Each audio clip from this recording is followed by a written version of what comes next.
Messieurs, dames, bien le bonjour, bien le bonsoir et bienvenue pour la présentation d'un nouveau coffret de la Japanimation. Et aujourd'hui, on traite d'une série XXL, d'une production qui se voulait et qui est au final complètement réussite, même si sa réal, son réalisateur tout court et le studio évidemment ont fait extrêmement débat, mais son producteur exécutif a fait le tour de la planète pour vendre le projet comme un projet XXL, un projet sur lequel le studio allait tout donner puisque il voulait adapter les mangas ou le manga en tout cas phare de ce cher Tatsuki Fujimoto. Et bien sûr, vous l'avez en face des yeux, on traite de la série Chainsaw Man, tout fraîchement sorti. Bon, ça fera quelques semaines que le coffret est sorti puisque je sors ça en décalé bien sûr. Mais voici donc ce coffret dit alors on va dire c'est un coffret classique. Coffret d'ailleurs qui est un peu triste, soit dit en passant, mais bon, je vais pas être trop méchant quand même, puisque je vous avoue avoir déjà tourné cette vidéo en première intention et j'ai été assez violent. Mais après avoir vu plus de la moitié des épisodes, je me suis dit que j'allais un peu relativiser, surtout au niveau des bonus, puisque lors de ma première review, j'avais dit qu'il n'y avait pas de bonus. Et au final, bon, il n'y a pas de bonus. Mais il y a quand même effectivement deux trois petites choses, donc je préférais la refaire pour que ce soit un peu plus clair en ce qui concerne certaines choses. Bref, voici donc comment il se compose. Donc c'est vraiment juste un boîtier cartonné, tout ce qu'il y a de plus classique avec le petit boîtier avec les deux disques. Donc c'est en deux disques Blu-ray avec bien sûr les 12 épisodes de la série télé. Et puis au niveau de tout ce qu'il y a au niveau des bonus, on a juste deux petites cartes, donc deux ex libris, on va en reparler de ces ex libris. Et puis on a les openings, l'opening et les endings, puisque oui cette série a 12 endings différents, un ending original par épisode. Oui, oui, oui, oui, oui. Donc, série réalisée bien sûr par Ryu Nakayama, qui ne sera très probablement plus le réalisateur de la suite de Chainsaw Man, puisque vous savez que la suite est d'ores et déjà en production, et ce sera un film, l'arc de Rézé.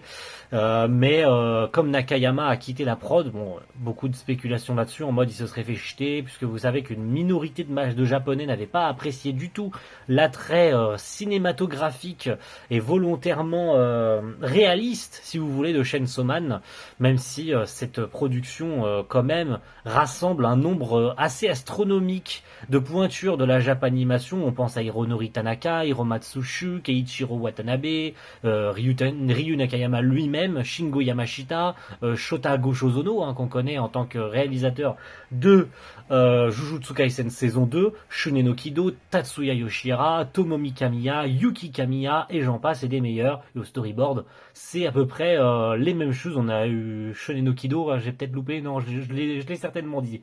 Excusez-moi, je me perds dans mes explications. Mais donc c'est une production XXL, vous connaissez tous l'histoire de Chainsaw Man, je vais pas vous la refaire, Denji qui a un cœur, celui de Pochita, qui devient le Chainsaw Man, qui devient Devil Hunter, Makima, Aki, Power, bref. C'est une série remplie d'un nombre assez spectaculaire d'hémoglobine, je pense que ça tout le monde est d'accord, et évidemment au niveau de l'action, ça pète de partout. Alors je ne pense pas être bien sûr comme d'habitude le mieux placé pour parler de la qualité vidéo de ce coffret, et même si j'ai vu les 7 premiers épisodes, je peux vous donner un avis global dessus, mais et on fera le tour vite fait du coffret après. C'est plutôt joli, franchement je trouve que c'est une belle réussite là-dessus. De toute façon, en tant que tel, moi j'ai trouvé la réal très réussie lors de mon visionnage à l'époque sur Crunchyroll, qui pareil nous avait abreuvé de posts, de petits messages, de pubs, etc., etc. Donc pour le coup, on sentait que c'était un produit prestige, que Crunchyroll qui ne participait pas au comité de production de cette série. J'allais dire une énorme bêtise puisque oui, tout comme toute la sphère autour de cette série, le comité de production de cette série ne comptabilisait que le studio Mappa et Shueisha, ce qui en faisait un produit très très particulier, et que Manabu Otsuka a vendu à travers le monde. Donc Kazutaka Sugiyama au caractère design, Kensuke Ushio aux musiques, etc. J'ai oublié des noms, hein, mais ne m'en voulez pas pour ça, il y en a beaucoup trop. Même si ça s'est un peu cassé la gueule sur la fin, puisque vous vous doutez bien qu'avec une telle qualité à maintenir, Mappa ne pouvait pas se permettre de ne pas sous-traiter certaines choses. Et essentiellement sous-traiter beaucoup de choses en Chine et en Corée. Ça a fait débat, mais voilà, chacun pense ce qu'il veut là-dessus. Mais bon, ce coffret, parlons-en, parce qu'on est quand même là pour ça. Donc voilà, c'est la tristitude, hein, autant le dire, hein, c'est quand même la tristitude, il n'y a rien de plus. Il y a un coffret collector qui est prévu un peu plus tard dans l'année, à partir du mois de septembre. Je trouve, je trouve ça quand même dommage de le sortir aussi tard, hein, ce coffret collector, étant donné que même s'il contiendra, allez, des ex-libris en plus, alors ce sera pas le boîtier comme ça sera un steelbook. Il y aura un livret de 144 pages, il y aura les vinyles, et d'ailleurs c'est extrêmement drôle, et on peut commencer par déballer, du coup, pour commencer avec les deux ex-libris que je vais vous montrer. Les designs de ces ex-libris, donc voilà, les cartes, sont... je sais pas quoi dire. Franchement, je sais pas quoi dire.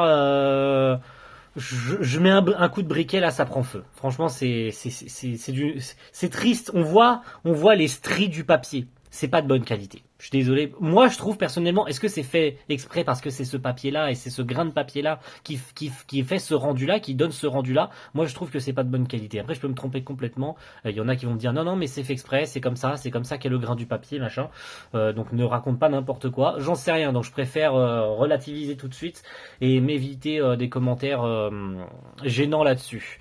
Donc voilà, la carte de Denji, bien sûr, avec sa tête de Chainsaw Man, et Katanaman. Il y avait mieux, mais je rebondis avec ce que je disais à l'instant. Les designs de ces cartes sont exactement ceux que nous retrouvons sur le vinyle vendu par All the Anime France. Oui, oui, vous avez bien entendu. Lors du collector, il y aura les vinyles vendus par All the Anime. Je soupçonne du coup que cette édition collector sera en collaboration avec All the Anime. Pourquoi donc sortir? Alors, ça semblait plutôt logique du coup de sortir ce coffret en une édition Crunchyroll, puisque c'est eux qui ont proposé la série, autant en VO qu'en VF, on en parlera à la fin de la VF. Donc ça semblait plutôt logique. Pourquoi est-ce qu'ils proposent Enfin, je comprends pas pourquoi du coup est-ce qu'ils mettent le vinyle dedans. Maintenant, chacun le pense un peu comme il veut. Du coup, au niveau du boîtier, au niveau du design, pour commencer, on a Makima d'un côté, et de l'autre, nous avons Makima et Denji. Il y avait mieux à faire. Moi, je pense qu'il y avait peut-être une banque de visuels trop limitée, hein, notamment par rapport aux cartes. C'est pour ça d'ailleurs qu'on retrouve peut-être les mêmes illustrations à la fois sur les vinyles et sur ces cartes-là. Peut-être qu'il y avait un problème au niveau des visuels fournis par Mappa, il n'y avait rien. Mais c'est quand même dommage de mettre deux fois Makima, quoi. Voilà, moi je trouve ça dommage, hein. Après vous me direz ce que vous en pensez, mais je trouve ça dommage, hein. C'est un peu un gâchis. Moi j'aurais mis Denji et Power, et de l'autre côté, à la limite tu mettais Aki et Makima, tu vois, pour mettre un peu le casting principal, où tu mettais Himeno et Aki, tu vois, et de l'autre côté tu mettais du coup, parce que on va pas non plus dire que Makima est quand même 100% présente dans la série, bon, en tout cas dans cette première saison, attention que je me corrige. Mais sinon, voilà, c'est dommage. C'est sympa, hein, j'aime beaucoup l'aspect blanc et tout pour vraiment faire ressortir la couleur et tout. C'est vachement joli, mais c'est dommage. Puis au niveau des disques, bon, voilà, hein, c'est plutôt simple. Hein, c'est vraiment des tronçonneuses avec deux couleurs différentes, quoi. Puis le fond, c'est un fond harmonieux. Ça, c'est bien par contre. Ils ont enfin, ça a enfin remonté aux oreilles de Crunchyroll. Ils ont arrêté la bande blanche. Ça a l'air d'être définitif, hein. Ils ont l'air, depuis les derniers coffrets qui sont sortis, d'avoir arrêté la bande blanche, ce qui n'est pas plus mal comme ça, parce que franchement, de ne pas avoir des continuités au niveau de couleur, ça aurait été vachement dommage. Il semble y avoir quelques petits dégradés comme ça au niveau au niveau du design. Je sais pas si c'est censé se refléter sur l'arrière pour être en continuité avec le... D'ailleurs, c'est brillant. C'est un peu brillant, c'est vachement sympa. Mais ça casse pas trois pattes à un canard. Au niveau des bonus, du coup, à part ça, eh bien, il y a les opening et ending en crédiless, mais c'est à peu près tout. Est-ce que j'ai quelque chose d'autre à ajouter? Bah non, pas tellement. Allez, à part peut-être pour la VF, hein, VF de chez VF Production, il me semble, si je vous dis pas de bêtises. Voilà, que je la retrouve et que je dise pas de bêtises. Effectivement, VF Production, dirigé par Yann Lemadic, qu'on connaît essentiellement pour les VF de Demon Slayer. Il a dirigé toutes les saisons de Demon Slayer et il dirigera très probablement cette saison 4 actuellement diffusée. Bon, elle sera peut-être finie ou peut-être pas, mais elle sera quasiment terminée.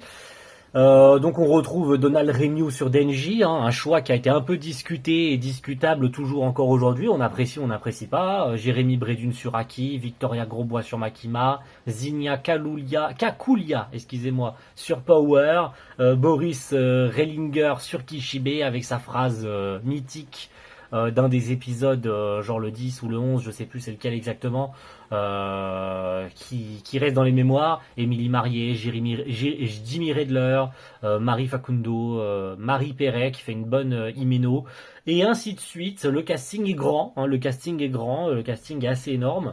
Et ça fait vraiment c'est que le début, hein, c'est vraiment que le début. D'ailleurs, on a un petit aperçu de Rézé avec Clara Soares, donc ça sera trop cool de la retrouver, du coup, Clara Soares de plus l'entendre au lieu peut-être du simple trailer.